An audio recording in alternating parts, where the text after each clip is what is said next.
Moikka vaan ja kiva nähdä taas. Ja tervetuloa uuden videon pariin. Nyt olisi tarkoitus tehdä osa 2 näistä hajamielisen harrastajan työkaluista. Kurkaataan tonne takana olevaa toiseen kaappiin. Kaappihan on tosi hieno. Mä näytän sen. Tämä on tällainen GVS:n vanhoja peltikaappeja. Mä muistelisin, että on jostain puolustusvoimien huutokaupasta ehkä ostettu. Sairaan hieno patina pinnassa. Tää kelpaisi mulle ihan mihin tahansa huoneeseen. Tosi hieno. Niin lähdetään kattoo mitä sieltä löytyy. Tässä peltikaapissa aukeaa nämä ovet tosi kätevästi tavallaan tonne rakenteen sisälle. Ne ei vie niinku sivusuunnasta, jos on useampi kaappi jos rinnakkain, niin muutenkin niin mahtuu tosi hyvin pieneen tilaan. Ne luisuu tolleen tonne sisälle. Tosi hieno mekanismi. Siellä olisi kaikenlaista. Saa vielä valoa päälle. Noin. Mistä sä lähet? Tää vaikka alakerrasta. Makitan iso käsisirkkeli 2 kilowatin. Silloin näköjään uretaanin levyä leikattu viimeksi jäänyt putsaamatta. Isolla terällä. Minkähän kokoinen tää oli? 235 terä. Tosi hyvä monikäyttöinen laite. Paljon ollut käytössä. Sitten on pienempi. Ja tässä kävi silleen kivasti. Olis melko lailla kohtuu uutena otin, niin tempasin sit suoraan terällä tohon johtoon ja naps. Se sammu siihen. Siinä on tuonne purkkapatentti vaan korjattu, mutta pitää tehdä uusi johto siihen kokonaan. Nää on vähän huonoja nää tämmöisen halpiskoneet. Nää tämmöisiä muovisia nää johdot. Ne vähänkin jos on kylmempi keli, ne menee tosi jäykäksi.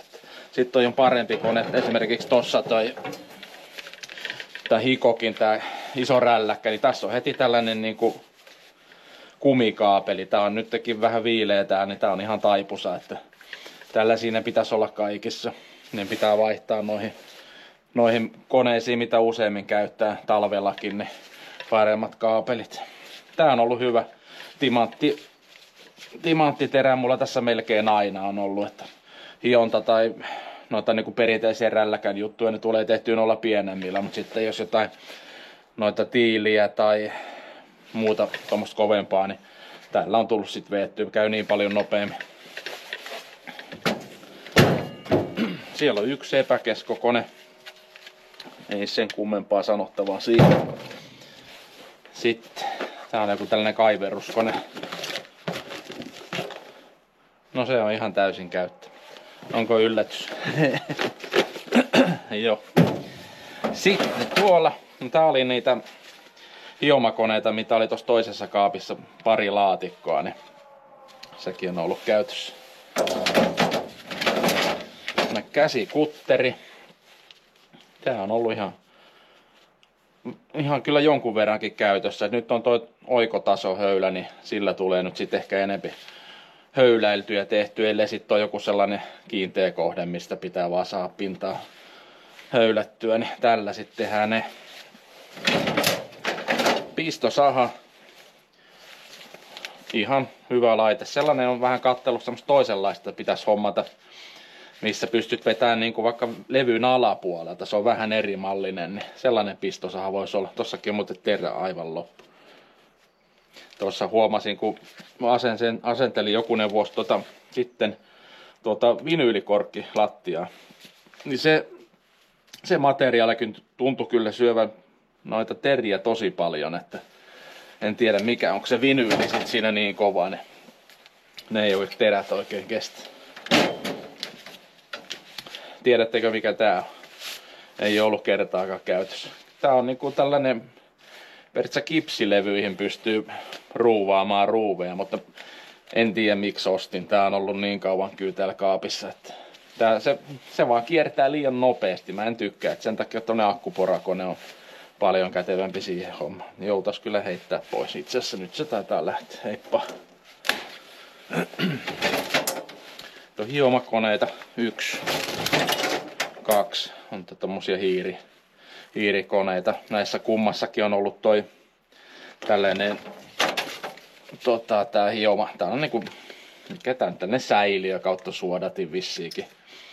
Mutta nää tulee niin äkkiä kyllä täyteen, että tähän Lux Tools -merkki, niin tähän saa ton pölyimuri kiinni tähän malliin. Mut sitten on toi Einhelin malli, että vaikka tästä ottaa ton säiliön pois, niin tähän ei saa imuria kiinni.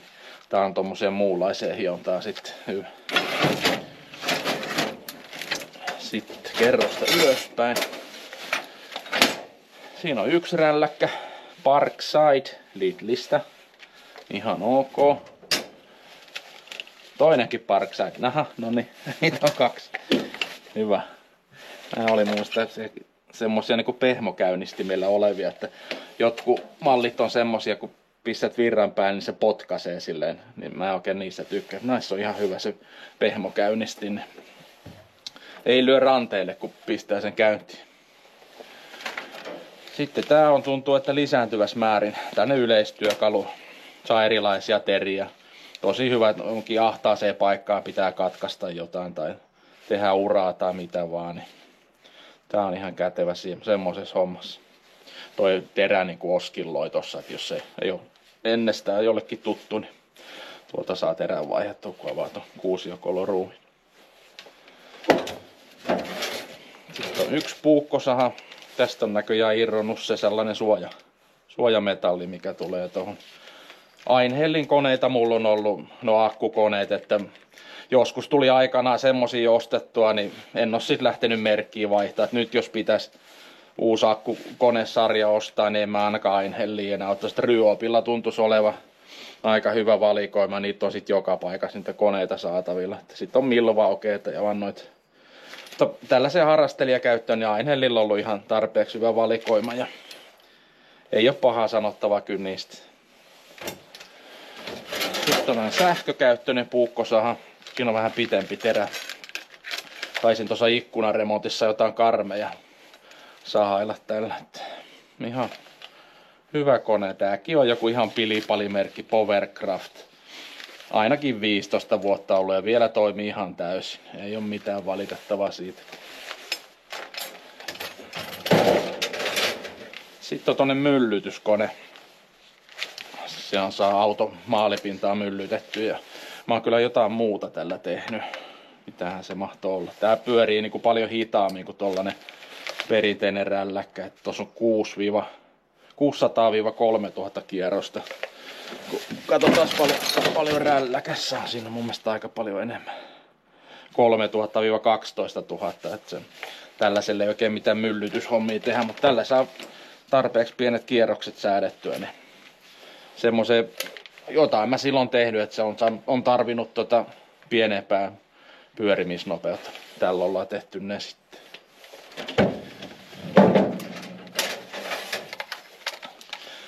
Sitten on tämä.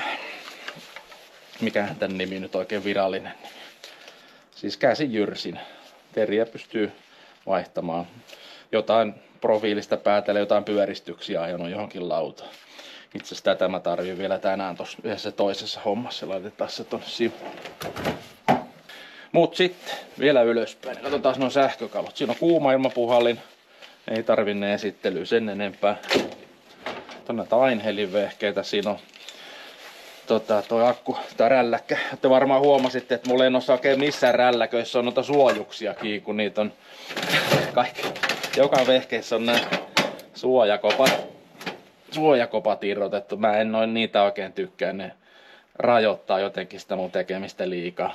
Turvallisuustekijä tiedän, mutta sellainen tapa mulla vaan ollut, että aina suojalasit sit päähän. Tää on ehkä käytetyn työkalu nykyään. Ne on niinku akkukäyttöinen pulttipyssy.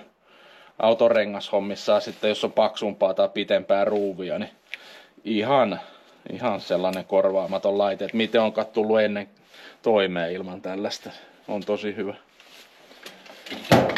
Sitten on ton akkukäyttöinen naulain. Viimeistelynauloja. Nyt on tänne pitempiä mennä, onko tää 30, mitä tuolla on.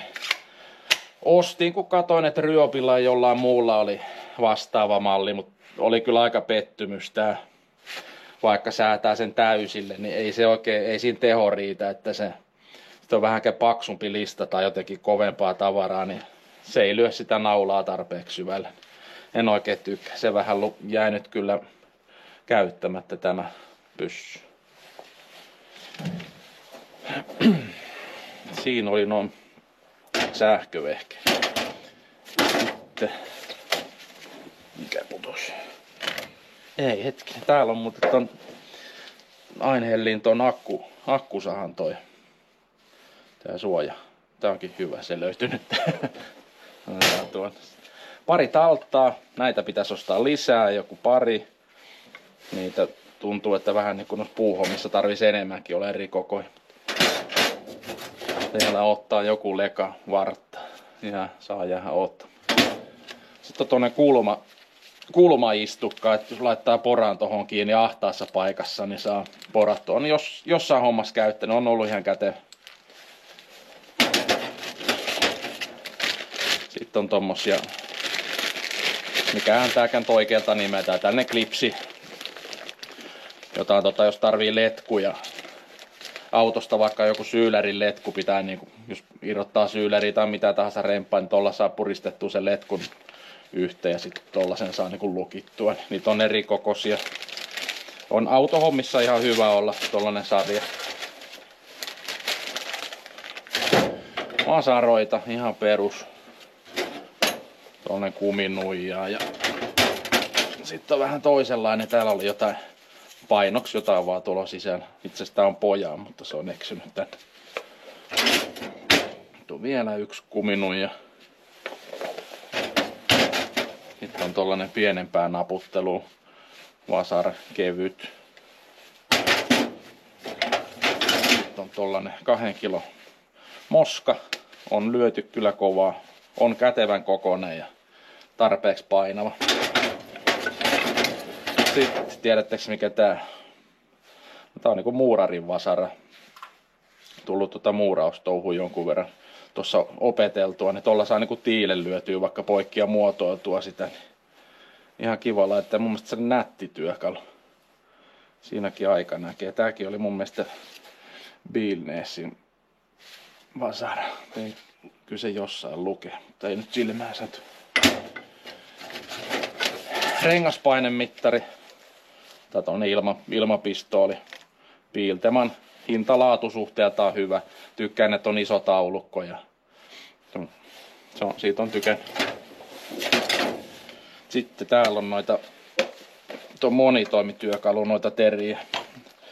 Siinä näkee vähän, siihen saa tommoista ihan leveätäkin terää kiinni. Yksi sellainen työkalu, mitä en vaihtaisi pois. Siellä täällä on renkaanvaihtohylsyjä. Joo. No, muutama teräsarja on sitten tossa. Mitä kans tarvii, on käytetyn näköistä. Sitten. Siinä on pojat ja tytöt muuten meisseliä sit jonkun verran ja pihtiä. Tehdäänpä sellainen homma, että levitän ne tohon pöydälle, niin katsotaan, että mitä kaikkea sieltä löytyy. Jatketaan siitä. Tai katsotaanpa vielä, mitä tänne kaappiin jäi vielä. Loput katsotaan tuossa pöydällä sitten. No tossa nyt on rullamittoja. Niitä on eri kokoisia, eri pituisia. Sitten on tää tanskalaiselta Maajussilta, jos tiedätte ketä tarkoitan, telkkariohjelman. Se aina käyttää tällaista puumittaa, niin mä ajattelin, että no vitsi, minäkin haluan semmoisen, kun se näytti niin kivalta. Eipä sitä ole kauheasti tullut missään käytettä, mutta kivan näköinen työkalu. Sitten tuossa seinällä on vähän isompaa putkipihtiä, rautasahanteeri ja kirves. Tää on kätevä. Mä laitoin vähän voimakkaamman ton neodyymi-magneetin tonne päähän. Tai kunnu putoo kuin aina joku työkalu, vaikka autoremontis johonkin väliin, niin tällä saa sieltä ongittua sieltä syvältä. Niin tää on kyllä sellainen, että suosittelen ostamaan, jos ei vielä ole. Sitten on lenkkiavaimia. 8 millinen taisi olla pieni ja juuri sitä pienempää oikein missään tarvii. Sitten on millin välejä.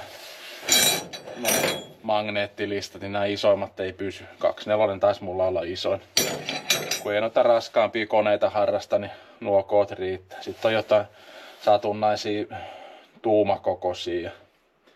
Sellaisia. Sitten on hylsyjä. Siellä on kans lähtee aika pienestä, ihan muutamasta millistä. Sitten on millin kokoja. Eri kokoisia puolen tuuman vääntimelle ja sitten 1/4 taitaa olla noin 1/4 tuuman vääntimelle noin pienimmät. Sitten on kuusiokolohylsyä. Sitten nää, jos tarvii noita jotain öljyproppuja tai tuolla siirrotella, niistä on sitten eri kokoisia. Sitten on torksihylsyjä eri kokoisia ja sitten on niinku naarastorksia ja pitkää hylsyä ja sitten on voimahylsyt on erikseen on mustat, että ne kestää pulttipyssyllä kovempaa käyttöä. Sitten on erilaisia noita vääntimiä, puolen tuuma yleensä, mitä tulee käytetty, jatkovarsia ja sitten on eri kokoisia noita räikkiä, pari pien momenttiavainta ja tää on ihan kiva tällainen pien. Tää on niinku portaaton. Joskus on ihan sellainen niin ahdas kolo, että ei mahdu tämmöistä isoa liikettä tekemään. Niin tää on portaaton, niin tällä saa semmoista ihan pientä liikettä tehtyä. Tää on kätevä, tää painetaan vaan, niin sit se pyörii toiseen suuntaan. Sitten katsotaan tuo vielä. Kans jostain auto-ohjelmasta kerran sattu silmään. Niin tää on sellainen, siis tää on monikäyttöinen. Tää taipuu näin. Sitten tää kahva kääntyy. Että on niinku, pystyy niinku tälleen pyörittää ja toimii ihan niinku tavallisena räikkänäkin. Suunnan kääntö sitten tietysti on tossa. Niin hyvä työkalu, on tykännyt. Sitten vähän pienempää räikkää vielä tossa. Siinä on jotain kalvainta ja tiivisteirrotuskoukkuu. Ja ruuvimeisseleet on sitten tietysti vähän joka lähtö, että tuolla on sitten noita, jos noita letkuklemmareita pitää pyöritellä, niin tällainen on kätevä siihen. Ristipäätä ja tasapäätä, sitten on jotain satunnaisia torksimeisseleitäkin, että niitä pitäisi varmaan itse asiassa ostaa lisää. Nuo torksit lisääntyy käytössä aika paljon, niin niitä voisi semmoisen sarjan ostaa, kun sattuu sopivasti silmään. Sitten katsotaan, mitä tuolta pöydältä löytyy. Siihen vähän levittelin noita pihtejä ja työkaluja, mitä tuossa nyt oli sikin sokin. Siinä on kaikenlaista. Tästä ihan reunasta. Tuommoiset pihdit värkkäsin tuossa viime kesänä nopeasti, kun tein noita ikkunanremontissa listotushommia tein. Niin tuommoinen pikainen kulmaraudat kiinni, niin saa itse kanttautua noita peltien päitä. Et ei tarvinnut peltimiestä ottaa siihen hommaan sitten. Siinä on noita, itse sanon näitä papukajapihdeeksi. Näillä on varmaan aika monta nimeä. Siinä on eri kokoja. Lukkopihtejä on muutamia hitsauskäyttöä tommosia. Ja jotain kanttailujuttuja tehnyt näillä malleilla. Ja sitten on ihan tommosia tavallisia pihtejä.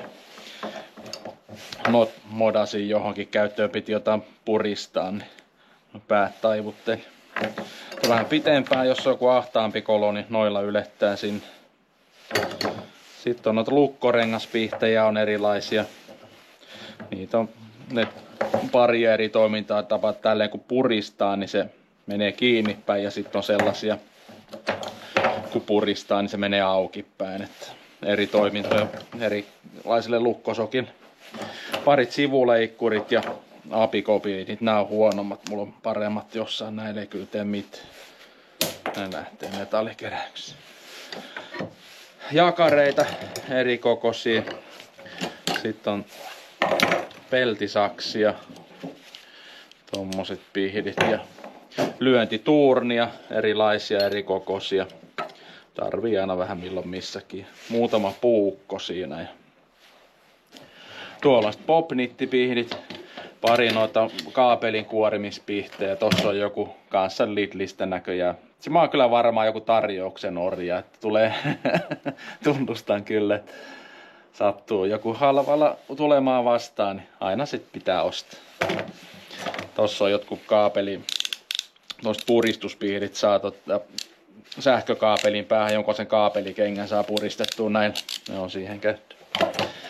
Nää taisi olla sitten tuommoissa on vanhemmissa autoissa on rumpujarruja, niin niissä on jäykkiä jousia, niin tällä saa niitä jousia sitten asennettua ja irrotettua. Eipä enää oikein mullakaan missään autossa enää, edes missään harrastusvehkeessä. Ne ei ole enää rumpujarruja. Tää on ehkä sellainen työkalu, mikä rupeaa pikkuhiljaa häviämään. Tää on kans kätevä. On tuollainen niin kuin jousikuormitteinen. Sitten tuolta painaa, niin tuolta päästä tulee tommoset kynnet. Eli jos tarvii jotain tarttua kiinni jos ahtaas paikassa, niin tuolla saa niin kuin ongittua. Just jos vaikka autoremontissa vaikka putoo johonkin ahtaaseen väliin, vaikka sen ei-magneettinen osa, niin tällä saa sen sitten pelastettua sieltä. Jos näkee vaan mistä pitää ottaa kiinni. Sitten olisi viimeisenä tuolla kuusiokola-avaimia. Täällä on kas sekalainen sarja, eri kokoja. Näitäkin tulee aina milloin mistäkin ostaa, vaikka jotain huonekalujuttua, niin aina mukana tulee sitten kuusiokoloja. Niin eipä tullut heitettyä pois tuonne laatikkoon vaan niitä jemmaa.